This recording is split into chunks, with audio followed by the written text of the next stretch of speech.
Hello everyone, आज हम सीखेंगे कि A R for you software में अकाउंट सेक्शन के अंदर जो credit note and debit note के अंदर ऑप्शन होता है, उसमें कस्टमर के लिए डेबिट नोट हम किस तरह से क्रिएट करें और उसका किस तरह से उसका यूटिलाइजेशन होता है, प्रोसेस हमें उसकी किस तरह से यूज़ करना है।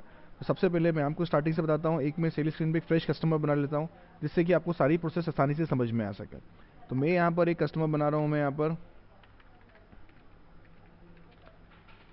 रमेश राव करके एक मैंने न्यू कस्टमर बनाया है। इस कस्टमर को यहाँ पर मैं एक एक आइटम सेल कर देता हूँ। आइटम का प्राइस मैं थोड़ा बड़ा कर देता हूँ ताकि आपको समझने में आसानी हो। एक मैं डमी नंबर डाल देता हूँ और मैं एक बिल बना देता हूँ क्रेडिट के अंदर। एक मैंने क्रेडिट में बिल बना दिया है, चाहूँ तो मैं कैश में बिल बना सकता हूँ कि मैं आपको क्रेडिट में बिल बना के दिखा रहा हूँ ताकि आपको चीज़ें आसानी से समझ में आ सकें। सो मैंने यहाँ पर एक बिल बना दिया है। यहाँ पर रमेश राव नाम के हमारे कस्टमर थे, उनका यहाँ पर बिल जनरेट हो चुका है। अब मैं आपको एक बार दिखा, इससे पहले मैं आपको एक बार लेज़र उनका डिस्प्ले कर देता हूँ ताकि आपको एंट्री प्रॉपर्ली समझ में आए कि लेज़र में एंट्री किस तरह से डिस्प्ले हो रही है। तो मैं यहाँ पर कस्टमर सेलेक्ट कर लेता हूँ रमेश राव का। ये रमेश राव को मैंने सेलेक्ट कर लिया। जैसे कि आप चेक कर सकते हैं यहाँ पर 1300 रुपीज़ का उनका जो बिल है वो क्रेडिट में बन चुका है। अभी उनकी तरफ से कोई पेमेंट नहीं आया है, लेकिन अब हमें उनका एक डेबिट नोट क्रिएट करना है। तो इसलिए हम वापस स्क्रीन पे जाते हैं, अकाउंट में जाते हैं। अकाउंट में जाने के बाद हम credit note and debit note पे क्लिक करते हैं। यहाँ पर हमारे पास दो ऑप्शन होते हैं, general and price right difference. तो जैसे कि आप हमारे प्रीवियस वीडियो में ऑलरेडी देख चुके हैं कि दोनों का यूज़ क्या होता है, फिर भी मैं आपको बता देता हूँ कि जनरल का मतलब होता है जो भी हम कैलकुलेशन करने वाले हैं वो टोटल बिल अमाउंट पे करने वाले हैं। और प्राइस डिफरेंस का मतलब होता है कि हम जो भी कैलकुलेशन करने वाले हैं हम आइटम वाइज रिवाइज करने वाले हैं, चीज़ों को प्राइस रिवाइज करने वाले हैं। तो अभी हम जनरल का यूज़ करते हैं ना, जनरल पे हम जाते हैं। यहाँ पर हमने डेबिट नोट सेलेक्ट किया। डेबिट नोट सेलेक्ट करने के बाद हमारे जो कस्टमर बनाए थे, हमने यहाँ पर उन कस्टमर को हमने यहाँ पर सिलेक्ट किया, रमेश राव करके हमारे जो कस्टमर थे। कस्टमर हमारे सर्च हो चुके हैं। जो भी हम वाउचर नंबर हमको डालना चाहते हैं मैंने हम यहाँ डाल सकते हैं। जिस बिल की रेफरेंस में उनका अगेंस्ट हम बनाना चाहते हैं डेबिट नोट, हमने वहाँ पर सिलेक्ट किया। सिलेक्ट करने के बाद हम जितनी अमाउंट का यहाँ पर बनाना चाहते हैं, सपोज मुझे यहाँ पर उनका एक सबसे पहले एक अकाउंट सेलेक्ट करना पड़ेगा। लेज़र के जो भी हम उनका डेबिट नोट बना रहे हैं वो किस लेज़र में हम चाहते हैं कि किस लेवल लेज़र में वो रिफ्लेक्ट हो, और यहाँ पर हम जो भी डिस्क्रिप्शन लिखना चाहते हैं उससे रिलेटेड हम यहाँ पर मैनुअली इंटर कर सकते हैं। ठीक है, उसके बाद हम यहाँ पर अमाउंट डालना चाहते हैं कि हमें जो भी हमने उनके लिए डेबिट नोट बनाना है, जो भी हम रिवाइज कर रहे हैं अमाउंट, डिस्क्रिप्शन में आप रिवाइज लिख सकते हैं जो भी आप अमाउंट रिवाइज कर रहे हैं उसके बारे में अगर कुछ लिखना चाहता है। अदरवाइज आप कुछ भी वहाँ लिख के आप यहाँ पर अमाउंट डाल सकते हो। सपोज मैं 100 रुपीज़ अमाउंट रिवाइज करके उस बिल में और ऐड करना चाहता हूँ, एक क्रेडिट नोट बनाना चाहता हूँ जिससे कि अमाउंट जो है उस बिल का और बढ़ जाए कहीं ना कहीं। तो मैंने यहाँ पर इसको सिलेक्ट कर लिया है। यहाँ पर जीएसटी का टाइप आप सिलेक्ट कर सकते हैं कि आपका बिल जो भी है जीएसटी नॉन जीएसटी किस तरह का आप डेबिट नोट कस्टमर के लिए बना रहे हैं आप यहाँ पर। तो अभी सपोज मैं यहाँ पर इंक्लूसिव सेलेक्ट कर लेता हूँ। मैं यहाँ पर कि मैं इंक्लूसिव बनाना चाहता हूँ। मैं 100 रुपीज़ मैंने डाला है यहाँ पर।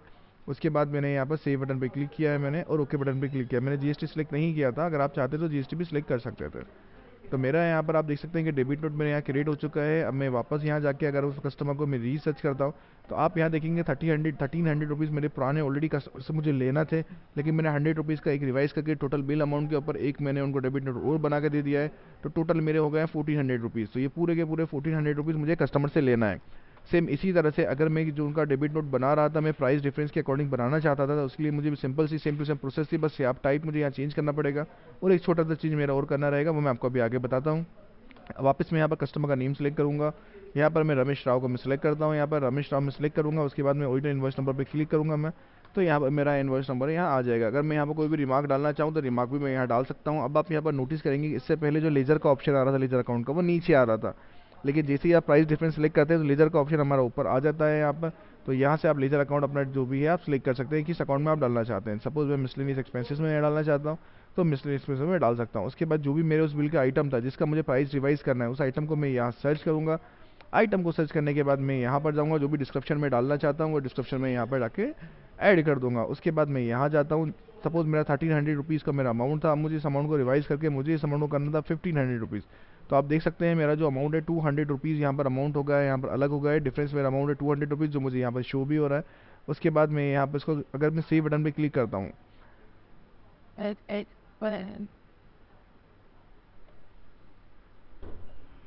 आप जस्ट अपडेट लाइन पे रहे, हम इसको चेक करते हैं। आप देख सकते हैं कि मैंने वाउचर नंबर ऊपर फीड नहीं कर रहा था, इसलिए मेरे सॉफ्टवेयर में यहाँ पर एरर मैसेज शो कर रहा था। कारण project place selection voucher type, ये देखिए यहाँ पर मैंने वाउचर का टाइप सेलेक्ट नहीं किया था, इसलिए मेरा सेव नहीं हो रहा था। तो हमेशा जो भी जितनी भी फील्ड्स आप ऊपर दिख रहे हैं ये सारी की सारी फील्ड्स डालना यहाँ पर मैंडेटरी है। अगर आपने इनमें से एक भी फील्ड नहीं डाली तो आपका फॉर्म सेव नहीं होगा। तो मैंने यहाँ पर सेव बटन पर क्लिक किया और ओके बटन पर क्लिक किया। तो अब आप देख सकते हैं कि मेरी यहाँ एंट्री सेव हो चुकी है।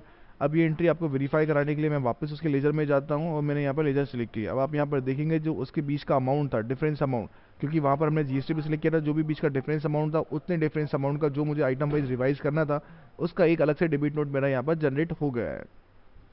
तो अब आप यहाँ देख सकते हैं, अगर मैं साथ ही साथ यहाँ पर जाकर अगर रेफरेंस में जाके मैं चेक भी करता हूँ तो यहाँ पर डिटेल जो मेरी रहेगी वो मेरी यहाँ पर ऑटोमेटिकली बढ़ती चली जाएगी यहाँ पर। Shut up, I got